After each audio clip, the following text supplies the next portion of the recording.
Comme nous l'avions annoncé, le musée des mines de Neufchef reste ouvert durant la période des fêtes de fin d'année. Le sapin de Noël a donc repris sa place dans la cuisine type de l'habitat des cités minières d'antan, ainsi qu'à la station de la pause casse-croûte dans les galeries.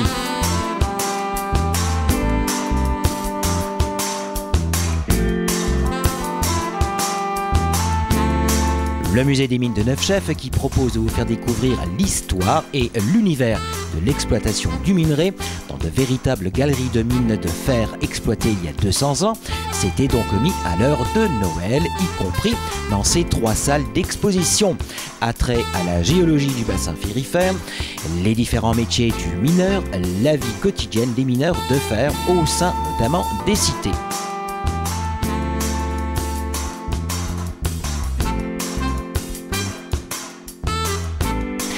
Comme c'était Noël, M. Antoine Bach, président à Montferleur, avait tenu à nous réindiquer la présence de la boutique du musée, proposant plus d'une centaine d'articles à la vente. De nombreuses références de livres, cartes postales, lampes de mine, minéraux, colliers en hématite et autres souvenirs. Et bien sûr, Antoine Bach a présenté également le coin bibliothèque du musée, à savoir les chantiers de fer, l'excellent texte Les Feux d'Éden de Dalstin, Le dire pour le faire qui fait perdurer l'exposition du même nom dont nous avons déjà largement parlé, l'épopée des devins d'Elle et coup de projecteur cette année sur PIO en 2 tomes d'Anne-Marie Blanc aux éditions Serpenoise. Attrait à la construction du PIO, début-fin 19e, sur plusieurs lignées de personnages à travers le temps, paysans, immigrés italiens, guerre, travail et bien entendu les mines. Actuellement, nous avons ici au musée de la mine deux scoops que j'aimerais présenter aux téléspectateurs. D'abord, 2 livres que nous avons réédités avec l'accord et avec l'appui de l'auteur qui s'appelle donc Anne-Marie Blanc.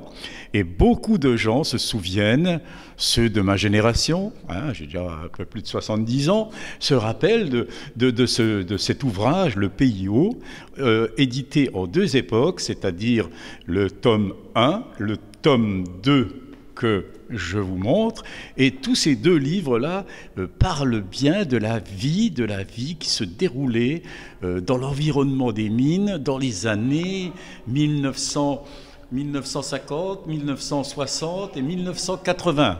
Donc ces 2 livres sont très intéressants, on ne les retrouve pas sur le marché, mais nous les avons en vente ici au musée des mines de Neufchef. Je pense que c'est intéressant, le lot de 2 livres est proposé pendant la période des fêtes à 25 € au lieu de 30 €.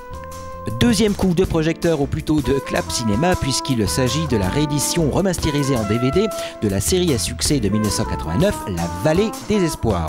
La Vallée des Espoirs, qui est une saga en 6 épisodes, réalisée par Jean-Pierre Marchand et diffusée notamment sur TF1. Elle illustre la vie de la vallée du PIO, Longwy, etc. dans les années 50-60. On y suit une famille italienne, les Pellegrini. Un autre scoop que je veux soumettre à nos téléspectateurs, c'est ce fameux ouvrage, enfin ce fameux film qui a été tourné également dans les années 1988 pour être diffusé dans les salles en 1989. Voilà ce qu'on appelle la Vallée des Espoirs. Et la Vallée des Espoirs, c'est également une grande saga qui montre, je dirais, la vie dans la vallée usinière, dans la vallée de la Fenge. Ce film a eu un grand retentissement et je crois que de l'avoir maintenant mis à disposition de nos visiteurs, ça va, je pense, être très important et ça va amener chez nous des amateurs. J'ai déjà beaucoup d'amateurs qui se sont proposés pour venir récupérer cette fameuse quadrilogie, si on veut dire. Et on rappelle à tous que le musée des mines de Neufchef reste ouvert durant la période des fêtes de fin d'année. Nous arrivons à la période des fêtes. Le musée est ouvert tout l'hiver, tous les jours, de 14 h à 18 h, sauf le lundi. Mais pour les périodes de fin d'année, nous sommes ouverts tous les jours de la semaine, y compris le lundi, mais fermeture malgré tout la veille du Nouvel An et le jour du Nouvel An. Autrement, nous sommes ouverts, nous sommes dans l'attente des visiteurs et je peux vous assurer que les visiteurs passeront des bonnes fêtes de fin d'année s'ils peuvent agrémenter ces fêtes par la visite du musée de la mine. Vous avez tous à la maison de la visite, vous avez de la famille, vous avez des amis, n'hésitez pas à les faire venir au musée de la mine, et je dirais mieux, à la mine de fer de Neufchèvre, parce que c'est ça qui est important. Merci de votre attention.